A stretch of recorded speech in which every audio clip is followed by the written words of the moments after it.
1000 Ways to Make Money. Book by Paige Fox. About book. क्या आप पैसों की तंगी से गुजर रहे हैं?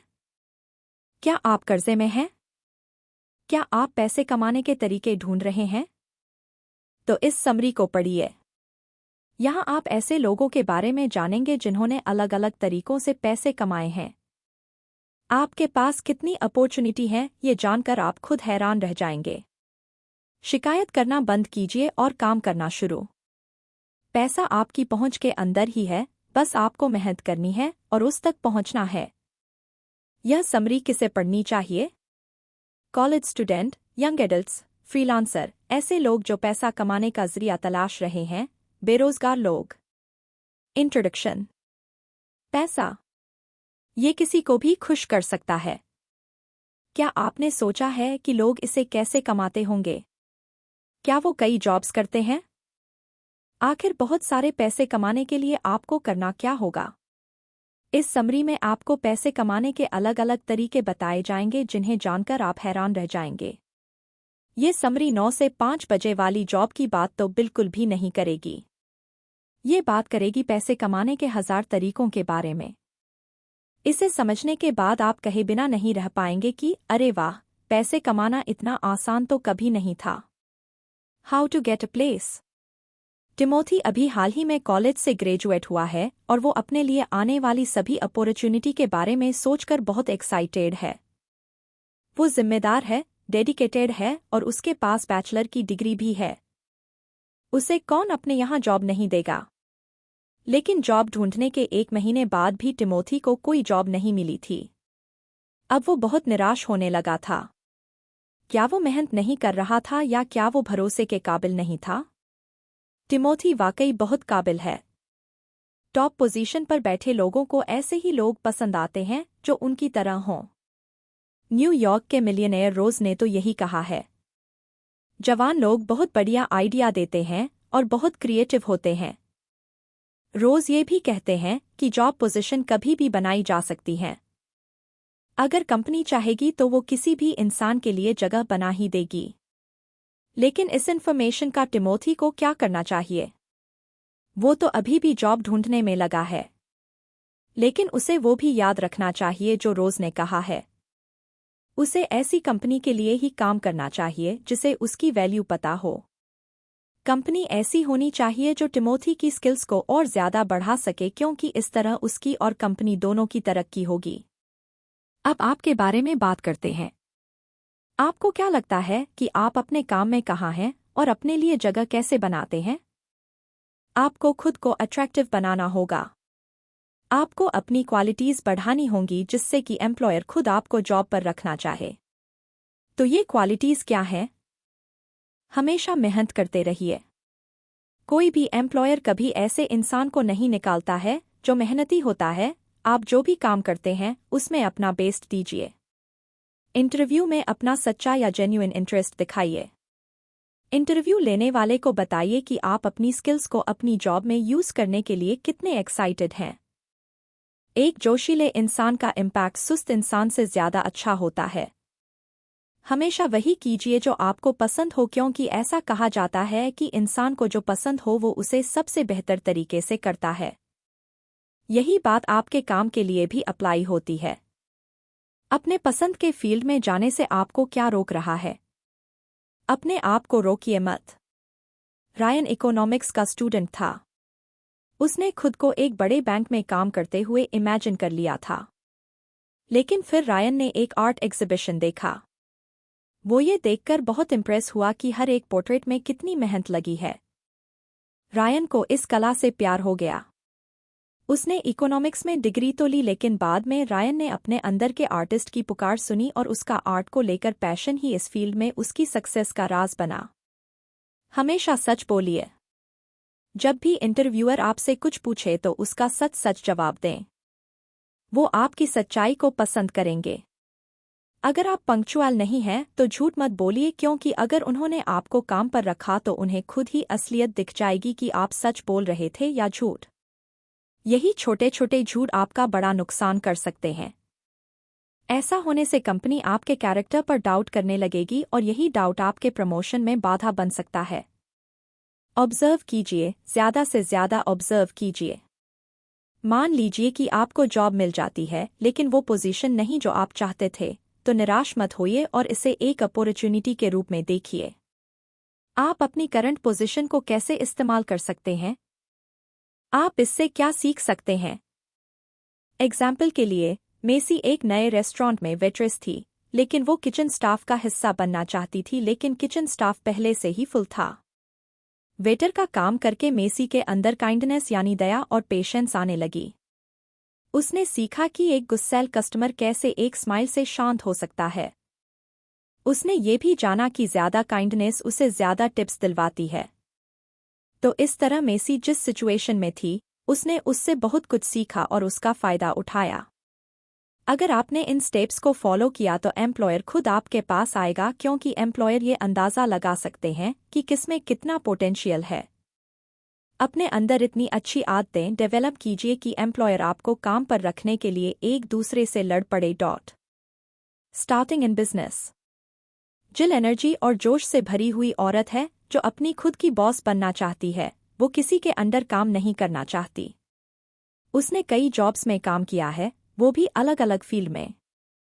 फिर उसने नतीजा निकाला कि वो खुद का बिजनेस खोलना चाहती है और क्योंकि उसके पास सालों का एक्सपीरियंस था इसलिए उसने अपने सपने को हकीकत में बदल भी दिया। जिल के पेस्ट्री बिजनेस की सक्सेस के पीछे इन टिप्स का हाथ है। पहला, मिनिमम बेसिक्स यानी छोटी शुरुआत करना। जिल को पता था कि उसे छोटी शुरुआत ही करनी पड़ेगी और फिर उसे इस बारे में एकदम पक्का पता भी होना चाहिए, तो उसने एक सर्वे किया। वो अपने पड़ोस में गई और अंदाज़ा लगाया कि अगर वो खुद का पेस्ट्री बिजनेस खोल ले तो आखिर कितने लोग उससे पेस्ट्री खरीदेंगे। लेकिन जिल को ये भी याद रखने की ज़रूरत है कि ये फिगर कम से कम होना चाहिए। उसने अंदाज़ा लगाया कि एक दिन में उसकी कम से कम 10 पेस्ट्री तो बिक ही जाएंगी, मतलब कि हफ्ते में 70 पेस्ट्री, जो एक बिजनेस को चलाने के लिए काफ़ी है। दूसरा, हाउस टू हाउस कैनवस आई, लोगों से पर्सनली जाकर मिलना सक्सेस के लिए बहुत ज़रूरी है, लेकिन ये सुनने में बहुत अजीब लग रहा होगा। आपको ऐसा लग रहा होगा जैसे आप किसी इलेक्शन के लिए खड़े हो रहे हों और आपको दर-दर वोट मांगने जाना होगा, है ना? लेकिन जिल ने ऐसा बिना किसी झिझक के किया। वो हाई क्वालिटी पेस्ट्री बेचने को लेकर बहुत पैशनेट थी, तो जिल उन सभी लोगों से मिली जिन्हें वो जानती थी। उसने उन सबको अपने नए बिजनेस के बारे में बताया। फिर एक वीकेंड जिल अपने पड़ोसियों के घर भी गई और उसने उन सब से भी अपनी पेस्ट्री ट्राई करने के लिए कहा। तीसरा, पर्सनल इक्वेशन। अगर आप अपने आसपास के लोगों से ज़्यादा फ्रेंडली हो भी जाएं तो इससे कुछ गलत हो ही नहीं सकता, क्योंकि अगर आप उनसे अच्छे से पेश आएंगे तो वो आपसे सामान ज़रूर खरीदना चाहेंगे। जब स्टोर फाइनली खुला तो जिल हमेशा काउंटर पर ही रहती थी और जो भी स्टोर में आता वो उन सब से बात करती थी। उसके इसी फ्रेंडली नेचर की वजह से जल्द ही उसके कई रेगुलर कस्टमर बन गए। ये तो जाहिर है कि जिल ने एम्प्लॉयज़ भी हायर किए थे, लेकिन उसने हमेशा यही कोशिश की कि वो हर प्रोसेस में किसी न किसी तरह से शामिल रहे, फिर चाहे वो खिड़कियों की सफाई करना हो या इन्वेंटरी चेक करना। जिल को पता था कि अगर वो एक सक्सेसफुल बिजनेस चलाना चाहती है तो इसके लिए उसे बहुत मेहनत करनी पड़ेगी। Money in the home store. एक स्टोर खोलना बहुत भागदौड़ और झंझट का काम लगता है। ये सच भी है। आपको बिजनेस परमिट बनवाना होगा और उसके साथ कई और कागजात भी। फिर आपको कुछ लोग हायर करने पड़ेंगे। सप्लायर्स के साथ बातचीत करनी होगी और अगर आप बिजनेस में नए हैं तो ये सब ज्यादा काम लगने लगता है। लेकिन आपको अभी से इसकी चिंता करने की ज़रूरत नहीं है, क्योंकि आप अपने घर पर ही बिजनेस सेटअप कर सकते हैं। आप अपने घर के सामने की जगह में एक छोटा सा शोरूम खोल सकते हैं और ये ध्यान रखिएगा कि ये ऐसी जगह होनी चाहिए जहां लोग इसे आसानी से देख सकें। उसके बाद क्या? फिर आप आसानी से बनने वाले सामान जैसे आर्ट एंड क्राफ्ट या फिर जैम प्रिजर्व जैसी चीज़ें बेच सकते हैं। जब रायन ने अपना बिजनेस शुरू किया था तो उसने शुरुआत इन चीज़ों से की थी। रायन कभी भी चैलेंज से डरा नहीं, उसे हमेशा अपनी लिमिट से आगे बढ़ना पसंद था। तो जब उसने बिजनेस स्टार्ट करने के बारे में सोचा तो उसके रिसर्च की। उसने गौर करना शुरू किया कि आखिर लोगों को अपने घर में कैसी चीजें रखना पसंद है। उसने इस बात का भी ध्यान रखा कि जो चीज वो बेच रहा है वो काम का हो। शुरुआत में रायन ने घर में सजाने वाले सामान बनाए। इन्हें बनाना बहुत ही आसान था, लेकिन वही ये रायन को अपनी क्रिएटिविटी दिखाने का भी पूरा मौका देते थे। रायन ने कुछ घास को क्रिस्टलाइज किया, यानी पिघली हुई चीनी में रख दिया, जिस वजह से घास साख हो गए। उसने कुछ पेपर पर ऑयलिंग करके उन्हें आग में थोड़ा गर्म करके लीफ डिजाइन भी बनाया। उसने कुछ पत्तियों को ब्लीच भी किया। ये सभी दिखने में बहुत ही सुंदर थे और इन्हें किसी नॉर्मल से रूम में रखो तब भी ये किसी का भी मूड बढ़िया कर सकते हैं। रायन कभी सेम आइटम नहीं बनाता था, इसलिए कस्टमर इन्हें खरीदने के लिए बहुत एक्साइटेड रहते थे। हर एक आइटम को कितने ध्यान और कारीगरी से बनाया गया था ये साफ साफ दिखता था। रायन यही नहीं रुका, उसने कुछ डिशेस पर भी एक्सपेरिमेंट किया। पहले उसने मीट को बॉयल किया, फिर उसे 5 घंटों तक धीमी आंच पर पकने दिया। फिर उसने उसमें कुछ क्रैकर के टुकड़ों और 3 चम्मच चीनी मिलाया। रायन ने इसे ओवन में 40 मिनट के लिए रखा और फिर जो डिश बनकर तैयार हुआ वो बड़ा ही टेस्टी और जूसी मीट था। ये बहुत ही सिंपल डिश थी, पर ये किसी भी इंसान की सकती थी, भूख को मिटा सकती थी। अगर आप इस बात का ध्यान रखें कि आपने पड़ोसी क्या चाहते हैं, तो इससे आपको प्रॉफिट भी होगा। रायन ने ऑब्जर्व किया कि उसके पड़ोसी शहद के बारे में बहुत शिकायत करते हैं। वो कहते हैं कि इसकी कीमत आसमान छूती है। तो रायन ने इसका भी हल निकाल लिया। वो आर्टिफिशियल शहद बनाने लगा। उसने 6 पौंड व्हाइट शुगर को 2 पौंड पानी के साथ मिलाया और उसे उबालता रहा। फिर रायन ने उसमें 1 पौंड शुद्ध शहद डाला और लास्ट में 4 चम्मच पेपरमिंट डाला। ये आर्टिफिशियल शहद बहुत हिट हुई। ये एकदम शहद जैसी थी, लेकिन उससे कहीं ज्यादा सस्ती थी। तो अपने कस्टमर्स की ज़रूरतों के हिसाब से चीज़ें बेचिए, क्योंकि ऐसे में वो आपका खरीदना चाहेंगे। ये देखना भी फायदेमंद होता है कि आपके स्टोर में कौन बार बार आ रहा है। मान लीजिए कि रायन के स्टोर में एडल्ट्स ज्यादा आते हैं। उन्हें इसके होममेड डेकोरेशंस बहुत पसंद है और वो कई बार अपने बच्चों को भी साथ लेकर आते हैं। बच्चों को देखकर रायन को आइडिया आया, कैसा रहे अगर वो बच्चों को भी अपना कस्टमर बना ले तो? बच्चों को खिलौनों से ज्यादा क्या पसंद होता है? मीठी चीजें। तो रायन ने अपना काम शुरू कर दिया। पहले उसने नेट पर होममेड कैंडी कैसे बनाते हैं उसके ट्यूटोरियल वीडियो देखे। रायन का पहला प्रोडक्ट चॉकलेट कैरामल था। उसने सवा यानी चौथाई शक्कर के सिरप को तब तक उबाला जब तक वो कड़क नहीं हो गया। फिर उसने उसमें हाई क्वालिटी की चॉकलेट मिलाई और उसे रात भर के लिए फ्रीजर में डाल दिया। अगले दिन रायन ने उसे काउंटर पर सजा दिया। जब किसी बच्चे की नज़र उस पर पड़ती वो तुरंत अपने पेरेंट्स से उसे खरीदने के लिए जिद करने लगते।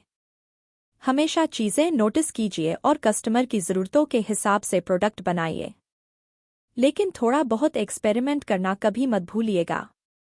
आप अपने खुद के एक्सपेरिमेंट से बनाए हुए प्रोडक्ट की भी डिमांड बना सकते हैं। जब रायन ने चॉकलेट कैरामल बनाया था तब उसने यही तो किया था। Money in advertising. अगर आप एडवर्टाइज नहीं करेंगे तो आप कुछ बड़ा नहीं कर सकते। लोगों को पता होना चाहिए कि आप बेच क्या रहे हैं। एडवर्टाइजिंग में बहुत पैसा लगता है। अगर आपको अपने बिजनेस को प्रमोट करना नहीं आता है तो आपका बिजनेस नहीं चल पाएगा। यहाँ हम आपको एडवर्टाइज करने के कुछ सस्ते और इफेक्टिव तरीके बता रहे हैं।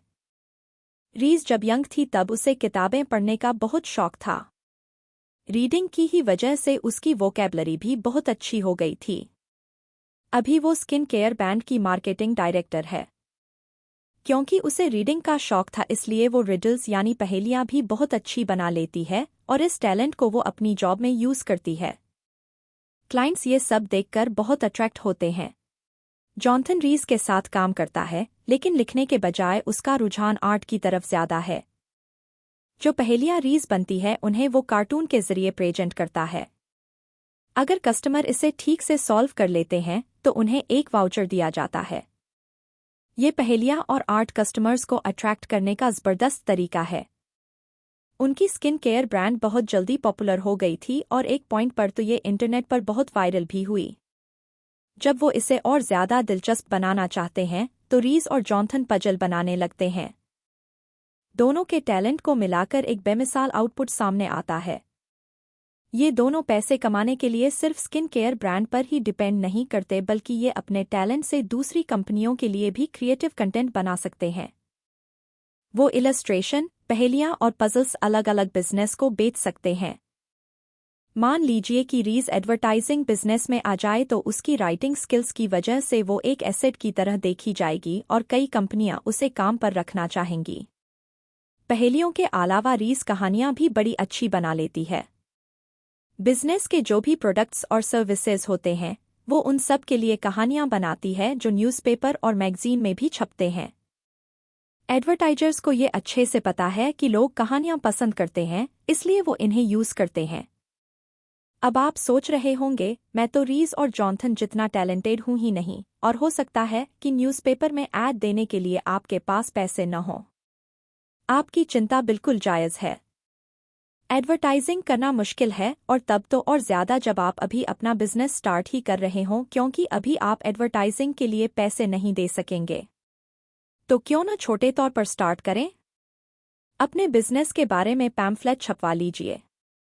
उसे पड़ोस वाले बिजनेस में दीजिए, जैसे कि सैलून में, क्योंकि वहां रोज कई लोग आते हैं। सैलून के मालिक से बात कीजिए कि क्या वो आपके पैम्फलेट अपने कस्टमर में बांट सकता है, और अगर कोई उस वाउचर को लेकर आए तो उसे डिस्काउंट भी दीजिए। आप सैलून के मालिक को इस फेवर के बदले में डिस्काउंट दे सकते हैं। अगर आप कोलैबोरेशन करें तो भी काफी पैसे कमा सकते हैं। ये सब बस दूसरे एंटरप्रेन्योर्स से कनेक्शन बनाने के बारे में है। अपने बिजनेस को प्रमोट करने का दूसरा तरीके है हर वो मीडियम यूज करना जो फ्री है।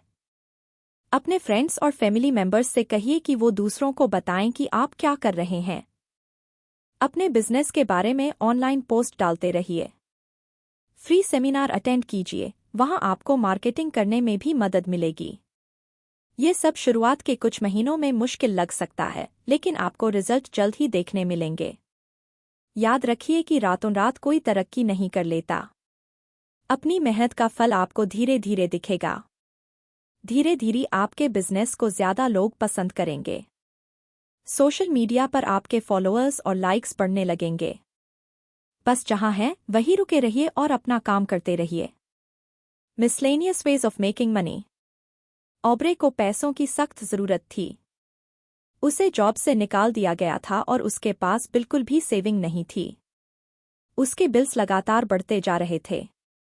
इस सिचुएशन में उसने कुछ अलग करने की हिम्मत दिखाई। ऑब्रे 3 बेडरूम के घर में रहती है। वैसे तो वो अपने आसपास कुछ खाली जगह रखना पसंद करती है, लेकिन पैसों की खातिर उसने अपने 2 कमरों को रेंट पर लगा दिया। ऑब्रे को अनजान लोगों के साथ रहना बिल्कुल पसंद नहीं है, लेकिन फिर भी वो डटी रही। उसने इस बात का ध्यान रखा कि उसका किराएदार हर रूल माने। इससे बहुत ज्यादा पैसा तो नहीं आता था, लेकिन फिर भी कुछ तो आता ही था। फिर उसने एक जंक शॉप ढूंढी, वो उसके मालिक से मिली और उससे दोस्ती कर ली। ऑब्रे जल्द ही ये जान गई कि जंक शॉप के मालिक के पास बहुत पैसे होते हैं। ऐसा बहुत सारा सामान होता है जिसे लोग यूं ही फेंक देते हैं। इन्हीं में से एक आइटम है लोहा। जंक शॉप के मालिक इसी लोहे को स्टोव और बर्तनों से निकाल लेते हैं और फिर इसे दूसरे मैन्युफैक्चरर्स को बेच देते हैं। ऑब्रे ने लोकल जंक शॉप से पार्टनरशिप की। वो वहां नए लोग लेकर आने लगी जो लोहा बेचना चाहते थे। हर ट्रांजैक्शन पर ऑब्रे को 50% प्रॉफिट मिलता था। अपने पड़ोस में जाइए, मैन्युफैक्चरर्स को किस मटेरियल की ज़रूरत है वो पता लगाइए और फिर जो ऑब्रे ने किया वो कीजिए। एक और फील्ड जहां ऑब्रे ने ट्राई किया था वो थे एंटीक सामान। लोग एंटीक सामान के लिए बहुत पैसे देते हैं, खासकर उनके लिए जिन्हें बहुत संभाल कर रखा गया हो। एक ही क्लिक में ऑब्रे को वो इंसान मिल गया जिसे वो ढूंढ रही थी। उस आदमी ने फेसबुक पर पोस्ट डाली थी। उसने लिखा था कि उसे ऐसे न्यूज़पेपर चाहिए जो 10 साल पुराने हों। ऑब्रे को तो ऐसा लगा जैसे उसे खजाना ही मिल गया हो। उसके दादाजी को क्रॉसवर्ड पजल बहुत पसंद थे, तो उन्होंने हर वो न्यूज़पेपर रख रखा था जिस पर उन्होंने काम किया था। ऑब्रे के दादाजी की 2 साल पहले ही डेथ हुई थी। उसे पता था कि यही समय है उन न्यूज़पेपर को बेचने का, क्योंकि वैसे भी वो धूल ही खा रहे हैं। सारे न्यूज़पेपर अच्छी हालत में थे। ऑब्रे ने वो न्यूज़पेपर पैक किए जो वो इंसान चाहता था, बाकी के न्यूज़पेपर उसने फेंक दिए। उसके बाद ऑब्रे और वो आदमी मिले। उन न्यूज़पेपर्स के लिए उसने बहुत भारी भरकम रकम दी। ये ऑब्रे के 1 महीने के खर्चे के लिए काफ़ी थे। ऐसा कहा जाता है कि एक इंसान का फेंका हुआ कचरा दूसरे के लिए खजाना होता है। जब ऑब्रे जंक शॉप पर गई तो उसने ऐसा ही कुछ देखा था। जंक शॉप का मालिक एक फर्नीचर फेंक रहा था। उसने कहा कि वो नया फर्नीचर खरीदना चाहता है, पर ऑब्रे को लगा ये बहुत बकवास आइडिया है। सोफे और कुर्सी बहुत अच्छी कंडीशन में थे, बस वो थोड़े से फटे हुए थे और उन पर कुछ दाग लगे हुए थे। ऑब्रे ने इनकी फोटो ली और अपने एक दोस्त को भेज दी। ऑब्रे का दोस्त फर्नीचर बनाता था। ऑब्रे ने पूछा कि क्या इसे ठीक किया जा सकता है, और उसके दोस्त ने हाँ कह दिया। तो ऑब्रे इस फेंके हुए फर्नीचर को अपने दोस्त के पास ले गई। उसके दोस्त ने उस पर कुछ जरूरी काम किया। उन्होंने तय किया कि अगर फर्नीचर बिक जाता है तो दोनों प्रॉफिट आपस में बराबर बांट लेंगे। अब तक ऑब्रे को कस्टमर ढूंढना आ गया था। उसे पता था कि कुछ लोग सेकंड हैंड फर्नीचर लेने में हिचकिचाएंगे, लेकिन उसने एक लोकल कॉलेज में इसे बेचने के बारे में सोचा। ये कॉलेज ड्रामा प्रोग्राम करवाया करता था, तो उन्हें ऐसे फर्नीचर की ज़रूरत होती थी जो प्ले में काम आ सके। और ऑब्रे का अंदाज़ा बिल्कुल सही थी। ड्रामा डिपार्टमेंट को बहुत सारे प्रॉप्स चाहिए थे, लेकिन वो ज़्यादा पैसा खर्च नहीं करना चाहते थे। आखिर में ऑब्रे ने जितना सोचा था उसे उससे कहीं ज़्यादा पैसा मिला। उसने अपने उस दोस्त के साथ जिसने फर्नीचर रिपेयर किया था, प्रॉफिट आधा आधा बांट लिया। Money in spare time. अगर आपके पास कोई टैलेंट नहीं है तो आप किसी भी समय उसे डेवलप कर सकते हैं। पैसा उन्हीं के पास आता है जिनके पास देने के लिए कुछ होता है। आपको कोई क्लास ज्वाइन करने की ज़रूरत नहीं है, किसी महंगे मशीन या सामान की ज़रूरत नहीं है, बस आप अपनी स्किल्स को डेवलप करने के लिए कमिटेड होने चाहिए। नेल्सन कॉलेज स्टूडेंट है जो पैसे कमाना चाहता है। उसे नया लैपटॉप खरीदने के लिए पैसे बचाने हैं, तो एक दोपहर उसने लाइब्रेरी जाने की सोची। वहां उसे आर्ट के बारे में एक बड़ी ही दिलचस्प बुक मिली। ये उसके लिए परफेक्ट थी क्योंकि ये बिगिनर्स के लिए थी। नेल्सन ने उससे ये सीखा कि कौन सा रंग किसके साथ अच्छा लगेगा। उसने उन तरह तरह के ब्रश के बारे में भी जाना जिनके बारे में एक बिगिनर को पता होना जरूरी है।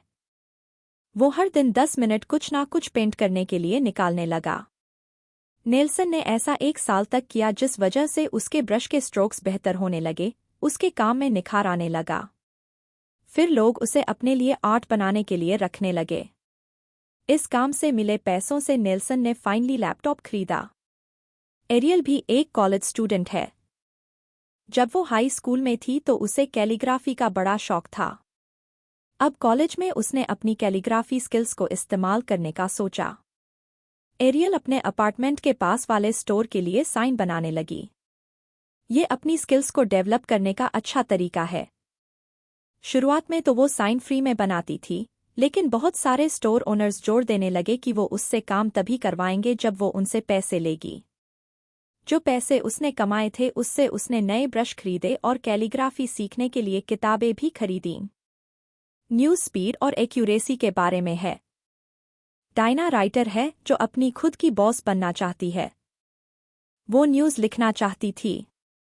जब भी कोई क्राइम होता है तो वो वहां तुरंत पहुंच जाती है। वो विटनेस और पास खड़े लोगों से सीन के बारे में पूछती है। फिर वो रिपोर्ट बनाकर उसे बड़े न्यूज़ स्टेशन को ऑफर करती है।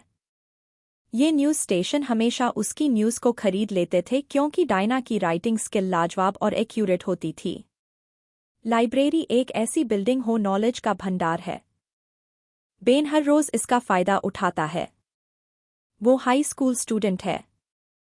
वो ग्रेड स्कूल के बच्चों को ट्यूशन देकर पैसे कमाना चाहता है। बेन के पास इसके लिए पेशेंस और बुद्धि दोनों है। अपनी क्लास के बाद बेन लाइब्रेरी जाता है। वो 4th ग्रेड तक के बच्चों की किताबें पढ़ता है। फिर वो इन बच्चों के लिए एग्जाम शीट बनाता है।